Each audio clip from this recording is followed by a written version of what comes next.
Hello दोस्तों, नए video में बहुत बहुत स्वागत है। सिटी बैंक अपना रिटेल बिजनेस बेच रही है और भारत छोड़ने की तैयारी में है। ये रिटेल बिजनेस की हम बात कर रहे हैं दोस्तों। अब देखिए, एचडीएफसी बैंक है या कोटक महिंद्रा बैंक है, इसने अपने इन्वेस्टर्स को बहुत पैसा कमा के दिया है। लेकिन ये जो बैंक्स थी वो रिटेल फोकस्ड बैंक थी। रिटेल फोकस्ड बैंक मतलब क्या? मैं यहाँ यू लिख देता हूं, आप या हम। ये होते हैं retail customer, individual customer, family customer दोस्तों। तो यहां पर ही इन लोगों ने ग्रो किया है। अब देखिए, एक और बैंक का नाम यहां मैं लिख देता हूं, जैसे आईडीएफसी फर्स्ट बैंक। अलग अलग हम आर्टिकल्स, इंटरव्यू पढ़ते रहते हैं। कहां पर इनका फोकस है?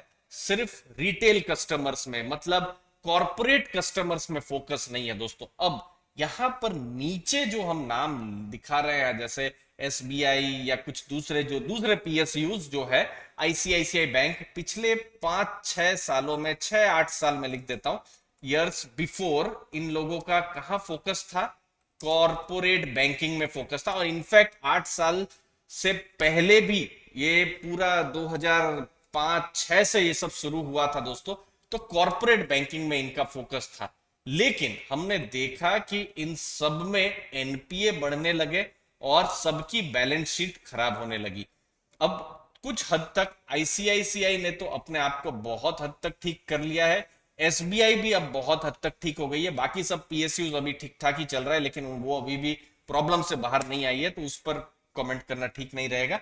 बट एसबीआई, आईसीआईसीआई ने ठीक कर लिया है। और अब मैं देखता हूं इन लोगों की जो प्रेजेंटेशन भी होती है, या फिर जो दूसरी बैंक्स भी आजकल जो प्रेजेंटेशन देती है, तो ये वही चीज बताती है कि हमने रिटेल में किस हिसाब से ग्रो किया है। कोई भी बैंक ले लीजिए, क्योंकि रिटेल में ग्रो कर रहे हो तो अच्छा काम कर रहे हो, और सेम चीज, सेम बिजनेस से जहां पर ग्रो हो रहा है, वही बिजनेस से सिटी बैंक भारत से बाहर जा रही है दोस्तों। तो ये थोड़ा सा सरप्राइजिंग है। अब देखिए, जब आप भारत में काम कर रहे हो तो एक चीज समझना है, रिटेल बैंकिंग आसान नहीं है। आप किसी भी रिटेल ब्रांच मैनेजर या रिटेल जो जो ब्रांच में काम करते हैं उनको पूछ लीजिए, रोज का उनका बैंक वालों का टारगेट होता है, लाइफ इंश्योरेंस लाओ या करंट अकाउंट या सेविंग अकाउंट खोलो, आपको वो करना ही पड़ेगा।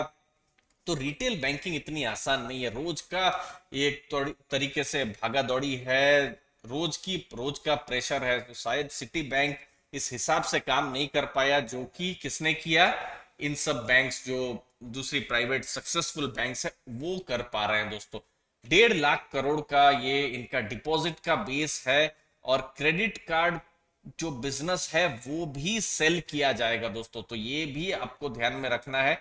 और ये चीज पर हम अभी ध्यान देने वाले हैं, आपको हम बताने वाले हैं। देखिए, लगभग 27 लाख क्रेडिट कार्ड है जो रिटेल इन्वेस्टर्स के हैं या फिर रिटेल ग्राहक के हैं। लगभग 5 से 6% का मार्केट शेयर है इन सब का दोस्तों। ये देखिए, जब हम सिटी की बात कर रहे हैं तो सिटी कहाँ, यहाँ पर है कहीं पर। अब देखिए, आप यहां पर देखिए, एसबीआई कार्ड्स है या एचडीएफसी, ये सब तो मार्केट लीडर है, लेकिन शायद इनको इंटरेस्ट ना हो। देखिए, एचडीएफसी को तो ऐसे भी इंटरेस्ट नहीं रहेगा क्योंकि वो बेच नहीं सकती कार्ड, लेकिन आईडीएफसी फर्स्ट बैंक जो है वो अब बहुत ही एग्रेसिव आ रही है जो क्रेडिट कार्ड है उस बिजनेस में। कोटक महिंद्रा बहुत ज्यादा एग्रेसिव नहीं है, शायद उनको इंटरेस्ट हो सकता है। अब एक्सिस बैंक, आईसीआईसीआई बैंक को ही एक इंटरेस्ट हो सकता है कि कैसे करके वो क्रेडिट कार्ड में आए। इंडसइंड बैंक हम देख रहे हैं क्रेडिट कार्ड में बहुत ज्यादा इंटरेस्टेड है। और देखिए, सिटी बैंक का क्रेडिट कार्ड के जो कस्टमर्स को एक्वायर करना अपने में बहुत बड़ी चीज रहेगी, क्योंकि इनके कस्टमर्स का स्पेंडिंग पावर बहुत ज्यादा है।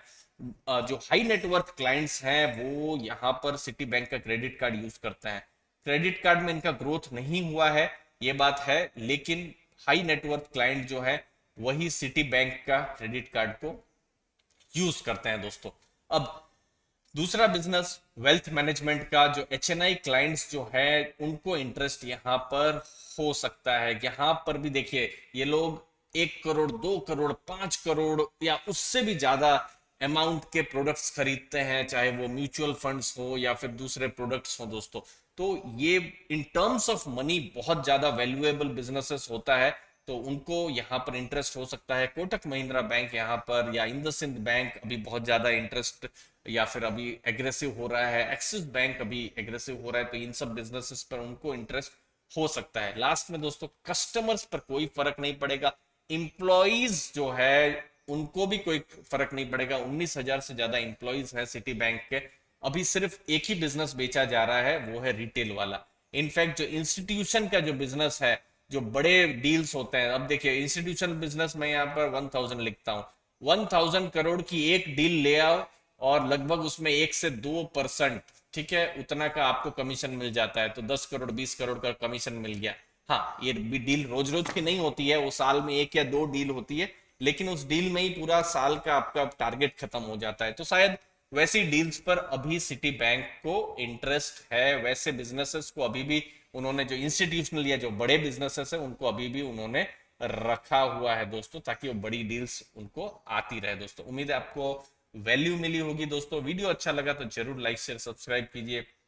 आपने अपना समय दिया उसके लिए बहुत बहुत धन्यवाद। थैंक यू वेरी मच दोस्तों। अभी भी आपने अपना डीमैट अकाउंट नहीं ओपन किया है तो नीचे दी गई लिंक से अपना डीमैट अकाउंट ओपन कर सकते हैं। थैंक यू वेरी मच दोस्तों।